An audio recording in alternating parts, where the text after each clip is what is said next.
नमस्कार, स्वागत है आपका जनता टीवी में। मैं हूं आपके साथ सचिन चौहान। प्रधानमंत्री नरेंद्र मोदी आज सहारनपुर के दौरे पर थे। सहारनपुर वो पहुंचे थे और एक हफ्ते में दूसरी बार वेस्ट यूपी में मतदाताओं से सीधे वो रूबरू हुए हैं।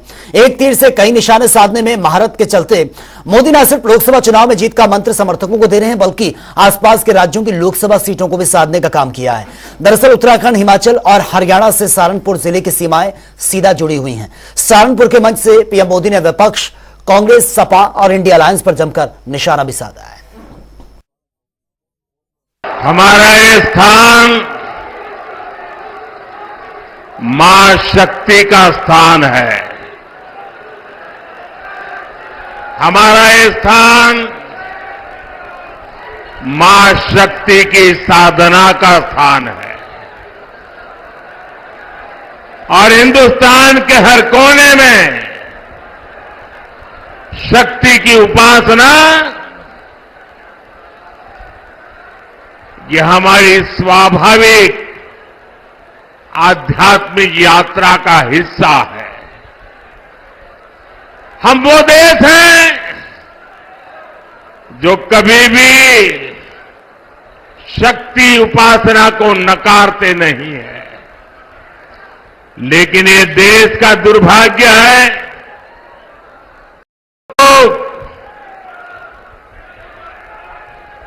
खुलेआम चुनौती दे रहे हैं कि उनकी लड़ाई शक्ति के खिलाफ है।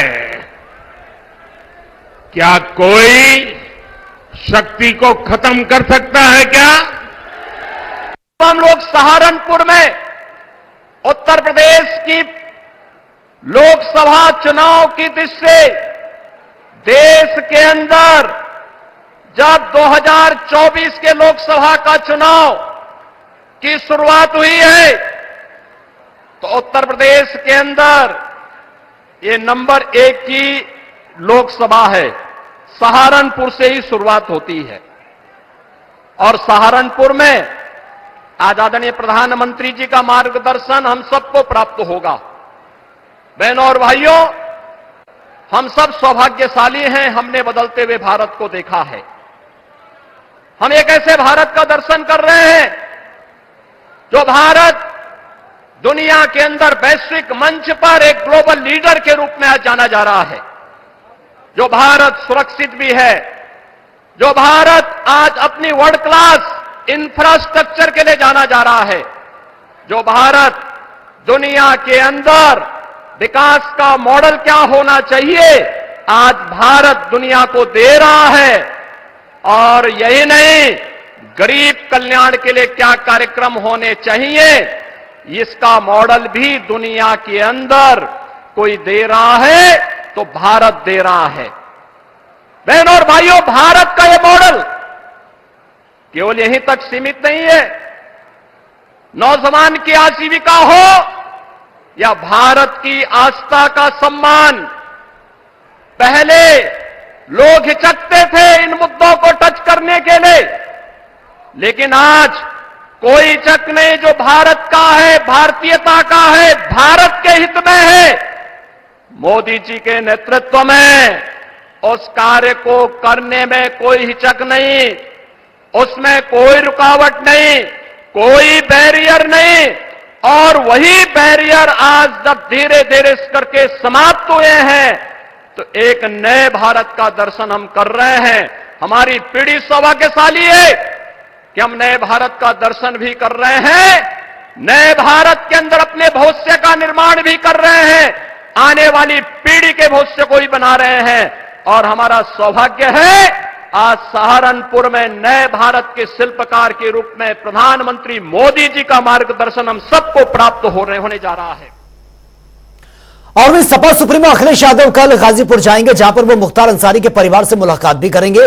वहीं अब अखिलेश के इस दौरे को लेकर केंद्रीय मंत्री साध्वी निरंजन ज्योति ने सपा पर निशाना साधा है। साध्वी ने पलटवार करते हुए कहा कि अगर चुनाव नहीं होता तो अखिलेश वहां झांकने तक नहीं जाते। दरअसल साध्वी निरंजन ज्योति अपने एक दिवसीय दौरे पर फतेहपुर पहुंची थी, जहां पर उन्होंने बीजेपी के महिला सम्मेलन में शिरकत की। इस दौरान विपक्ष पर जमकर बरसती भी नजर आई। मुझे लग रहा कि पूर्वांचल में जिस तरह से आतंक था। एक आतंक का अंत हुआ है। समाजवादी पार्टी हर मुद्दे को चुनाव के एंगल से देखती है। शायद मुझे लग रहा है चुनाव नहीं होता, अखिलेश वहां झांकने नहीं जाते।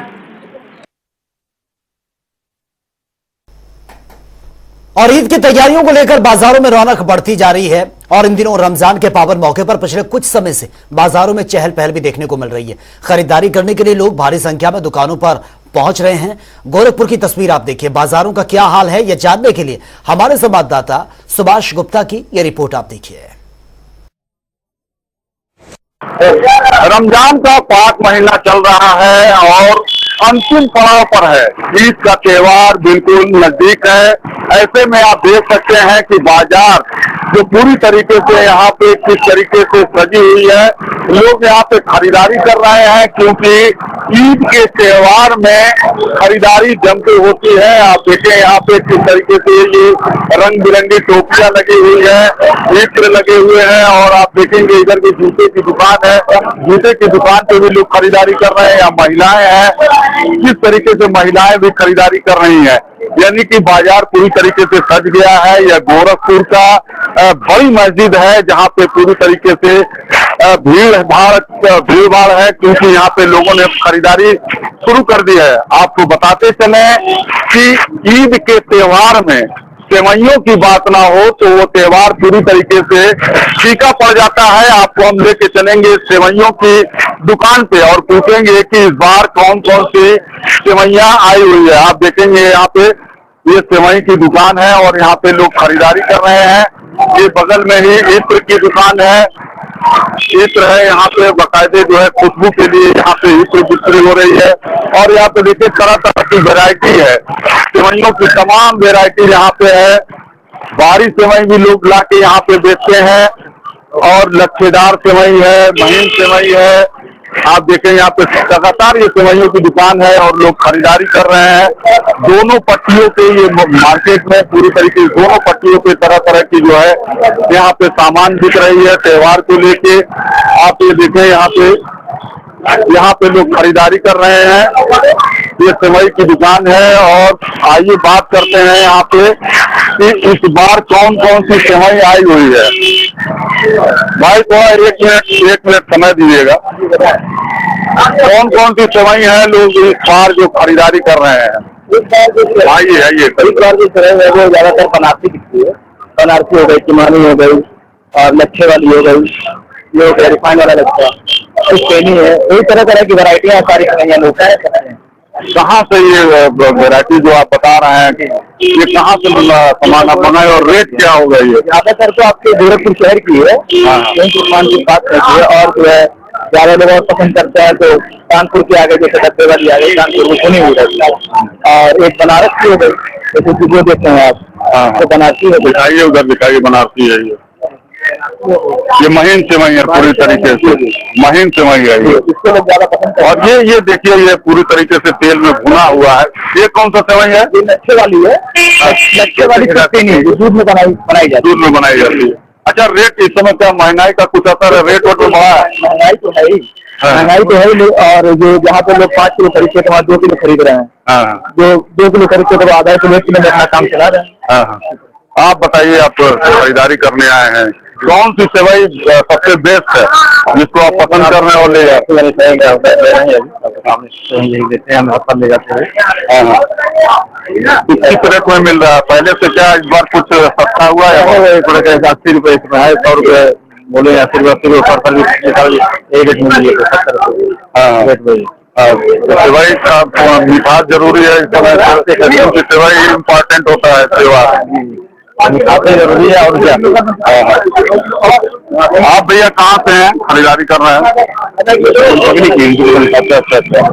कौन सा सेवई ज्यादा बिकता है जी?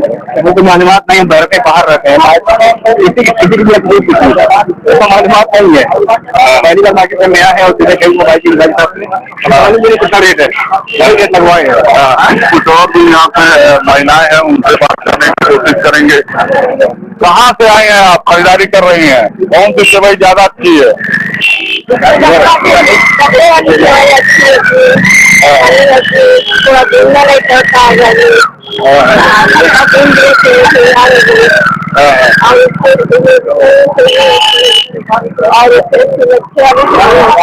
इमामी सेवई सुने हैं कि बहुत ज्यादा बिकता है।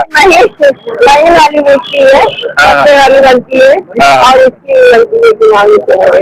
इस बार त्योहार में क्या कोई महीना माया है, अगले साल से महंगा है? अच्छा, तो आपने देखा कि किस तरीके से यहाँ पे लोग जो है तरह तरह की सेवैयाँ हैं, कुमावी सेवई है, महीन सेवई है, बनारस के और कानपुर के लोग मंगाते हैं। तो पूरी तरीके से जो है यहाँ पे तैयारी चल रही है, लोग खरीदारी कर रहे हैं। आप जनता टीवी की तरफ से ये दुआ करता है कि जिस तरीके से सेवई में मिठास होता है, उसी तरीके से इस ईद के त्योहार में सभी के जीवन में मिठास है।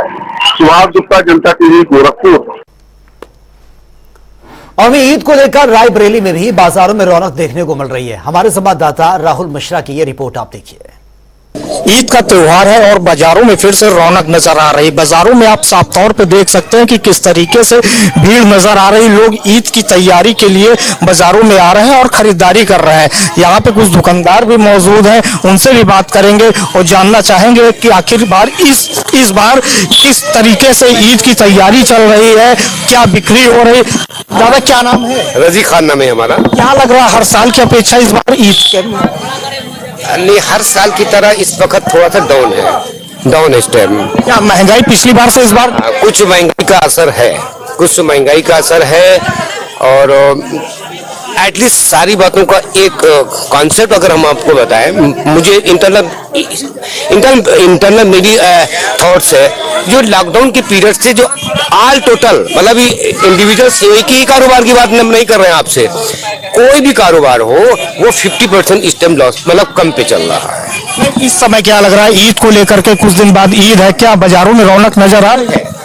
बहुत अच्छी रौनक है, आपको देख रहे हैं, ओवर गैदरिंग है, हर दुकानों पे कस्टमर्स हैं और ये सारी चीजें अच्छी हैं। सामान पिछली बार थी वही रेट इस बार है कि कुछ? सेम रेट, लगभग महंगाई नहीं है ये। जैसे कि यहाँ पे कुछ लोग खड़े हैं दुकानदारी के साथ साथ यहाँ पे सामान ले रहे हैं, इन्हीं से पूछना चाहेंगे। दादा क्या नाम है आपका? भैया क्या नाम है? सुरेश कुमार नाम है। क्या करने आए? वही सेवई लेने का है। अच्छा, क्या लग रहा है पिछली बार से इस बार रेट सेम है कि कुछ बदलाव है? पिछली बार तो भैया हम नहीं आए थे खरीदने के लिए, इसलिए हमको आइडिया नहीं है, लेकिन ऐसा कुछ बहुत महंगा भी नहीं कहेंगे, नॉर्मल रेट में ही है। हाँ, जैसे कि यहाँ पे कुछ लोग मौजूद थे स्थानीय, उन्होंने बताया कि पिछली बार से इस बार में कुछ अंतर जरूर है, लेकिन अगर बात की जाए तो यही दुकानदार से भी पूछेंगे। भैया क्या नाम है आपका? मोहम्मद इस्माइल। क्या लग रहा है ईद का त्योहार आ गया है, पिछली बार से इस बार कुछ रौनक है बाजार? पिछली बार से इस बार तो माशाल्लाह से बहुत रौनक है, लेकिन जब से लॉकडाउन और कोरोना है तब से इस बार बहुत इफेक्ट पड़ा है हम लोग की मार्केट को। पहले बहुत भीड़ होती थी, इस बार बहुत कम भीड़ होती है, लेकिन अल्लाह का शुक्र है कि अब सामानों का भाव वही है कि कुछ बदला है? थोड़ा सा रेट बढ़ गया है। पिछले के पहले खजूर जो 100-200 की होती थी उसमें 10-20 रुपए बढ़ गए हैं। जीएसटी भी अब जैसे मैदे में जीएसटी लगे तो उससे सेवई की में भी वो इफेक्ट हो गया है मार्केट में उसके। जैसे कि यहाँ पे दुकानदार थे, उन्होंने बताया कि पिछली बार से इस बार जो सामान है उसके कुछ इजाफा हुआ है रेटों में, तो कहीं ना कहीं लोगों में अगर देखा जाए तो ईद के त्योहार को लेकर के काफी आप कह सकते हैं कि भारी संख्या में खरीदारी करने के लिए बाजार में आ रहे हैं। राहुल मिश्रा, जनता टीवी, रायबरेली। भारतीय हिंदू नववर्ष के अवसर पर राष्ट्रीय पर्व उत्सव समिति गोमती नगर के प्रेरणा स्थल पर भव्य मेले का आयोजन करेगी और उस मेले का शुभारंभ 9 अप्रैल को राष्ट्रीय स्वयंसेवक संघ के अवध प्रांत प्रचारक कौशल जी करेंगे। और वहीं इसे लेकर राष्ट्रीय पर्व उत्सव समिति के अध्यक्ष ललित श्रीवास्तव ने बताया कि मेले में सांस्कृतिक कार्यक्रम भी ये किए जाएंगे, जिसका शुभारंभ 9 अप्रैल को शाम 5 बजे किया जाएगा। जैसा कि नाम से ही है कि राष्ट्रीय पर्व समिति पर्व उत्सव, जो हमारे वैदिक परंपराओं में जो उत्सव पर्व हम भूल गए थे, बच्चों को नहीं बता पाते थे, उसका एक अभियान है कि जिस तरीके से उत्सव पर्व के माध्यम से हिंदू समाज को संगठित करें, उसी के निमित्त 9 अप्रैल को यानी चैत्र शुक्ल प्रतिपदा, जिस दिन इस श्री ब्रह्मा जी ने सृष्टि की रचना का आरंभ किया था, वो पवित्र दिन है और विक्रम संवत भी उस दिन से प्रारंभ हुआ था। तो राष्ट्रीय पर्व समिति स्वामी विवेकानंद अपने प्रयत्न से 134 चौराहों पूरे लखनऊ महानगर में उसको भगवा ध्वज से सजाता है, ध्वज लगाता है और जागरण करता है, जिससे पूरे लखनऊ बच्चों को, जो छोटे बच्चे हैं, अभिभावक हैं, उनको ये एक थोड़ा सा जागरण हो कि ये क्यों सजा है। तो वो पूछते तो बताया जाता है कि आज ब्रह्मा जी ने इस सृष्टि की रचना प्रारंभ की थी चैत्र शुक्ल।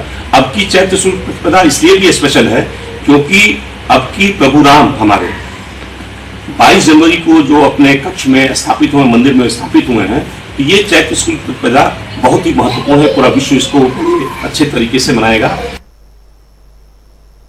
और अब कुछ खबरें फटाफट अंदाज में।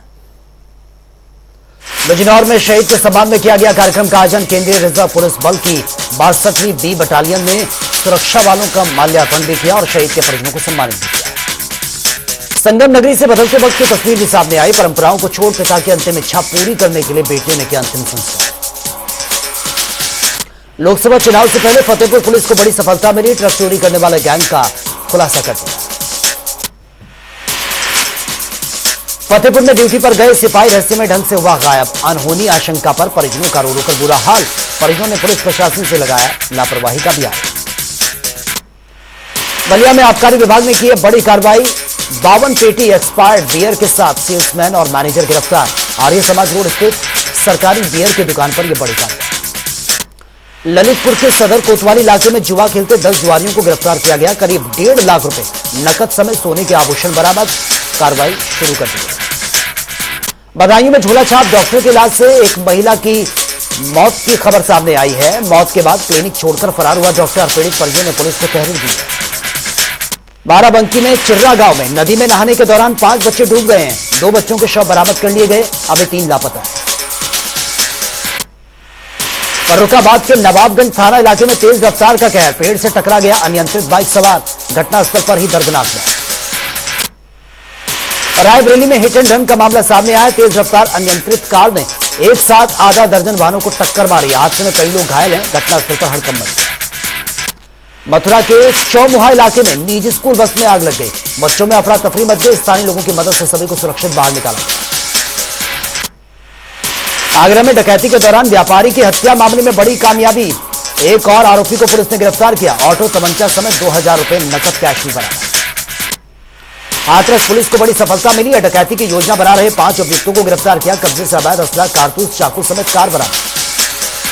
फतेहपुर में शौहदों से परेशान बीए की छात्रा ने फांसी लगाकर आत्महत्या कर ली है। घटना के बाद परिजनों में कोहराम मच गया। मृतका के पिता ने पड़ोस के रहने वाले 2 युवकों पर लगाया मानसिक रूप से परेशान करने का आरोप।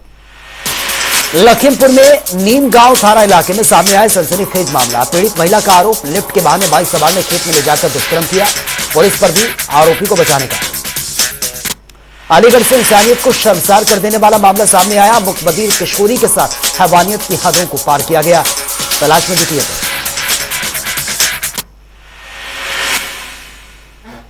तो फिलहाल इस बुलेटिन में मेरे साथ इतना ही।